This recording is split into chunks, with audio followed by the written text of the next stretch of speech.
പിന്നെ വരുന്നത് സ്ക്രം ബാനാണ്. സ്ക്രമും ക്യാൻബാനും തമ്മിലുള്ള ഒരു കോമ്പിനേഷനാണ് സ്ക്രം ബാൻ എന്ന് പറയുന്നത്.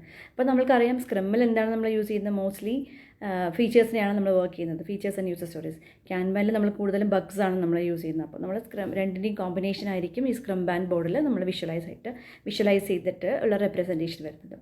പിന്നെ വരുന്നത് സേഫ് ഫ്രെയിം വർക്കാണ്. സേഫ് ഫ്രെയിം വർക്ക് നമ്മൾ ചൂസ് ചെയ്യുന്നത് തന്നെ മൾട്ടിപ്പിൾ പ്രോഡക്ട്സ് ഉണ്ട്, അല്ലെങ്കിൽ ഈ പ്രോഡക്ട്സ് തമ്മിൽ തന്നെ ഭയങ്കര ഡിപ്പെൻഡൻസീസ് ഉണ്ട്, അല്ലെങ്കിൽ എന്താ പറയുക ഫീച്ചേഴ്സ് തമ്മിൽ ഡിപ്പെൻഡൻസീസ് ഉണ്ട്, ഒത്തിരി കോംപ്ലക്സ് ആയ തിങ്സ് ഉണ്ട് യൂസർ സ്റ്റോറീസിലും ഫീച്ചേഴ്സിലും.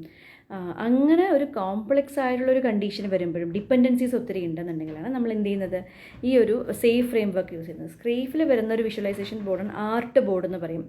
അജൈൽ റിലീസ് ട്രെയിൻ ബോർഡാണ്. അപ്പോൾ ഇതിൽ ആ ആർട്ടിൽ വരുന്ന അജൈൽ റിലീസ് ട്രെയിനിൽ വരുന്ന അണ്ടറിലുള്ള ഈവൻ പ്രോഡക്ട്സ് ആണെങ്കിലും ഡിഫറെൻറ്റ് ഫീച്ചേഴ്സ് ആണെങ്കിലും അതിനെ റെപ്രസെൻറ്റ് ചെയ്തിട്ടാണ് ഈ ആർട്ട് ബോർഡ് വരുന്നത്. ഓക്കെ, അപ്പോൾ ഇതാണ് സേഫ് എന്ന് പറയുന്നത്.